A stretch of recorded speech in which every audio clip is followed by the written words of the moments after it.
صباح الخير بالليل على حسب توقيتكم. تعالوا نعمل النهاردة بقى عجينة القطايف بمكونات بسيطة جدا وموجودة في كل بيت، واقول لكم على اسرار نجاحها وازاي تطلع معاكم زي القطايف الجاهزة بالظبط ومش هتفرقوها عنها ابدا. وكمان هنعملها بشكل جديد على شكل دايرة كده، هيبقى حلو جدا في التقديم وكمان جديد ومختلف عن الطريقة التقليدية. ومش بس كده، ده احنا هنعملها كمان بحشوات جديدة ومختلفة، حلو وحادق، هتطلع معاكم مقرمشة ولذيذة جدا جدا، يعني هتنفع معاكم حلويات لرمضان او كمان مقبلات كده جنب الاكل، وكمان موفرة جدا واقتصادية، وبشوية دقيق هتعملوا كمية كبيرة جدا من القطايف. وكمان هقول لكم على طريقة حفظها في الفريزر عشان تفرزوها لرمضان. لو اول مرة بقى تتابعوني ما تنسوش الاشتراك في القناة وفعلوا جرس التنبيهات عشان يوصل لكم كل جديد. ويلا نشوف هنعملها ازاي. اول حاجة شربات القطايف بيكون تقيل وبارد، يعني هنحط كوبايتين من السكر وعليهم كوباية من المية وعصرة نص ليمونة ومعلقة من عسل الجلوكوز، او ممكن نستبدلها بالعسل الابيض، وبعدين هنحطهم يغلوا على النار وبعدين نهدي النار عليهم لمدة 5 دقايق ونحط لهم باكت من الفانيليا ونطفي النار، وبعدين هندخله التلاجة لحد ما يبرد تماما ويكون قوامه تقيل بالشكل اللي انتوا شايفينه ده. وبس خلاص، تعالوا عشان نحضر عجينة القطايف. هنحتاج كوبايتين ونص من الدقيق ونص كوباية من سميد البسبوسة وباكت من الفانيليا، معلقتين كبار نشا و3 معالق من السكر، معلقة صغيرة من الخميرة الفورية ومعلقة صغيرة من البيكنج باودر. وفي الخلاط بقى هنزل ب3 كوبايات من المية الفترة وبنفس الكوباية دي اللي بعاير بيها، وبعدين هنزل بقى باقي المكونات كلها على بعض. وبعد ما احط كل المكونات بقى هديهم تقليبه كده بالمعلقه قبل ما اشغل الخلاط علشان ما يبهدلش الدنيا. وهنضرب بقى كل المكونات مع بعضها كويس جدا، اهم حاجه ما يكونش فيها اي حاجه مكلكعه كده ولا اي حاجه، عايزين الخليط يبقى صافي كده ما يبقاش مكلكع. فكل شويه كده بنزل الدقيق اللي على الجنب كده علشان اتاكد ان كله اتضرب كويس جدا. وممكن كمان تعدوا الخليط على مصفى علشان ما يبقاش فيه اي كلكع. وعجينه القطايف يا جماعه بتبقى سايله كده زي ما انتوا شايفين وخفيفه. هنسيب بقى العجينه ترتاح كده لمده 20 دقيقه، وبعد 20 دقيقه هتلاقوها كده حجمها زاد معاكم وبدات تخمر كده. هنجيب بقى معلقه ونخرج منها الهواء بالطريقه دي كده، هنفضل نقلب كده. وطبعا بعد ما بتخمر بتتقل شويه، فزودت لها بقى ربع كوبايه من الميه كده ورجعت بقى قلبتها كويس ورجعت بقت خفيفه تاني زي ما انتوا شايفين كده. هجيب بقى علبه كاتشب فاضيه كده هفضي فيها شويه من الخليط علشان تبقى سهله معايا وانا بحطها في قلب الطاسه. ممكن بقى ازازه تخرموا الغطا بتاعها وتعملوها بنفس الطريقه، او ممكن بقى باستخدام الكبشه او معلقه كده، ونبدا نختبر النار كده بنقطه صغيره. طاسه بقى سخنه جدا وتكون غير لاصقه والنار تكون عاليه، وهننزل بقى بعجينه القطايف كده وتقدروا تتحكموا في حجمها على حسب الكميه اللي بتحطوها. وبعدين اول ما تبدأ تعمل مسامات كده على الوش ولون العجين يتغير هنشيلها بقى على طول ومش هنقلبها على الناحية التانية خالص علشان لما نيجي نحشيها تلزق في بعض. يعني القطايف بنسويها على جنب واحد بس. هنحطها بقى كده في طبق ونغطيها بكيس او بفوطة نضيفة، وبعدين بقى هنكمل باقي العجين. وكل ما نعمل واحدة هنرجع نغطيها زي ما انتوا شايفين، بس اهم حاجة ما نحطش القطايف فوق بعضها علشان ما تلزقش في بعض وتعجن منكم. وطبعا لان احنا اول ما بنشيل القطايف كده من على الطاسة بتبقى ماسكة نفسها شوية، ما بتبقاش طرية قوي،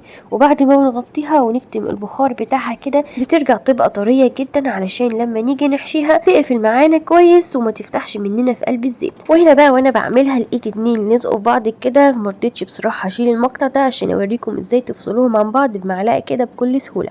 ومن هنا بقى جات لي فكرة القطايف المدورة اللي هنعملها مع بعض، وجربت بقى اعمل كده قطعتين صغيرين بس اسيبهم يلزقوا في بعض. بحط شوية من الخليط صغيرين وقصادهم تاني شوية بس يكونوا قريبين من بعض، وبعدين هيلزقوا هما ببعض. شايفين الطريقة هنا يا جماعة؟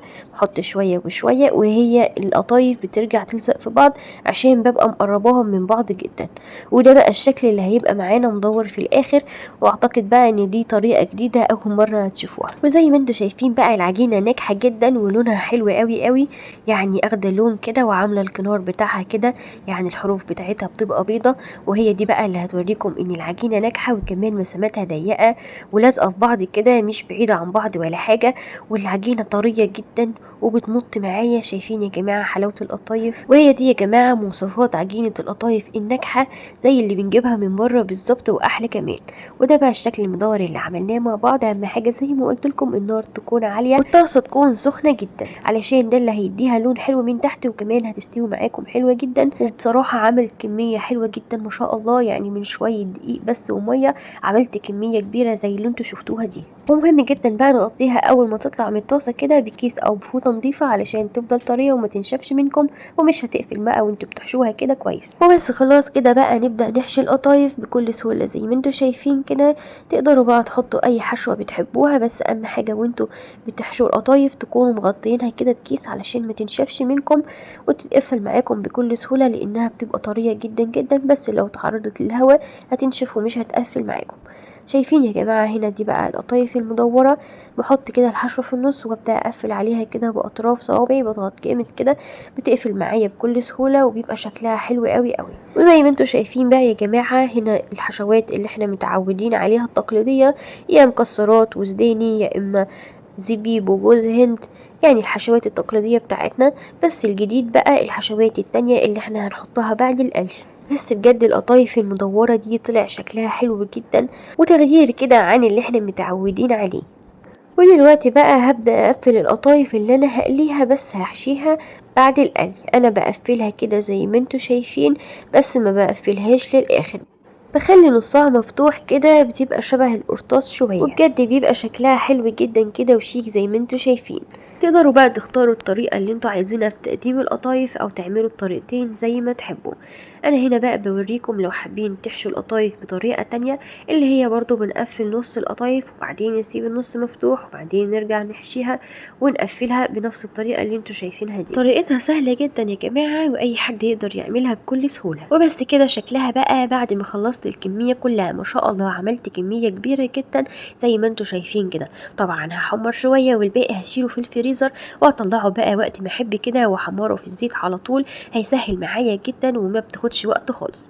بطبق بقى كده فل او علبة بلاستيك زي دي او علبة تلاجة او كيس تلاجة زي ما انتوا شايفين، ونحط فيها كده القطايف. بس اهم حاجة بقى ما نحطهمش فوق بعض، وبعدين هنحطهم بقى في الفريزر ونحفظهم كده وقت ما نحب نطلعهم نقلي على طول. ما بتاخدش وقت خالص وهتسهل معانا كتير قوي في رمضان. بس طبعا القطايف يا جماعة لازم تتحشي قبل ما تدخل الفريزر، وقبل التحمير ب10 دقايق بنطلعها وبعدين نحمرها في الزيت على طول. وبعدين بقى نحط عليها الشربات التقيل البارد، هتطلع معانا حلوة جدا ومقرمشة. وطبعا لو بتحبوها مقرمشة قوي يبقى حمصوها شوية في الزيت، لو مش بتحبوها مقرمشة يعني ما تغمقوش لونها قوي في الزيت وهتطلع معاكم طرية شوية. بس قبل ما تحطوا عليها الشربات سيبوها تهدى شوية كمان. وهنا بقى بوريكم الحشوات التانية للقطايف اللي احنا حمرناها بس سيبناها كده من غير حشوة. ممكن بقى نحشيها زي ما انتوا شايفين كده شوكولاتة او مربى كده، سواء بقى مربى فراولة او مربى كريز او مربى تين او مشمش، اي نوع مربى بتحبوه. بجد حلوة جدا جدا طريقة المربى دي. او ممكن بقى تعملوها قطايف حادقة زي ما انتوا شايفين كده. انا بحشيها هنا جبنة على فكرة مش كريمة، وبجد بتبقى لذيذة قوي في الاكل جنب الاكل كده كمقبلات، يعني مش لازم تبقى حلويات بس، لا ممكن كمان نعملها حادقة زي دي بتبقى لذيذة قوي قوي واحلى من السمبوسة كمان. وطبعا عملنا السمبوسة البيتي مع بعض قبل كده، هسيب لكم اللينك بتاعها تحت الفيديو عشان لو حابين تشوفوها تقدروا ترجعوا لها في اي وقت. وهنا بقى يا جماعة كنا خلصنا. شايفين يا جماعة حلاوة القطايف؟ حطيت عليها بقى كده الشربات التقيل البارد زي ما انتوا شايفين. وهنا بقى كان شكل القطايف المدورة لذيذ قوي قوي وكمان طعمها تحفة.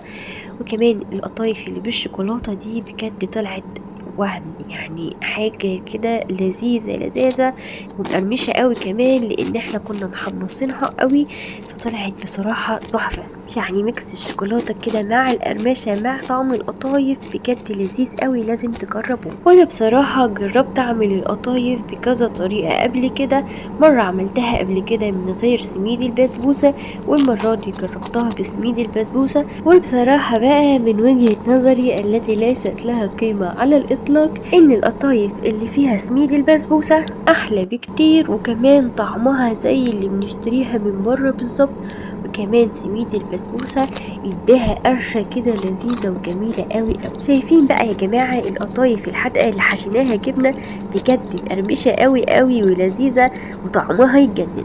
ودي بقى كمان اللي حشيناها مربى، حاجة كده جديدة ومختلفة. وطبعا تقدروا بقى تغيروا في الحشوات زي ما تحبوا، ممكن تحشوها جبنة وزيتون، او ممكن كمان تحشوها بالقشطة او بالكريمة زي ما تحبوا. والحشو ده يرجع لكم بقى، انا بديكم الافكار وانتوا تختاروا زي ما انتوا حابين. شايفين يا جماعة بقى القطايف المدورة وحلاوتها؟ بجد شكلها حلو جدا في التقديم. وهنا معانا بقى فنانيس شكله كده معجب بيها، بس هو بقى لسه صايم فهنستنى لحد الفطار.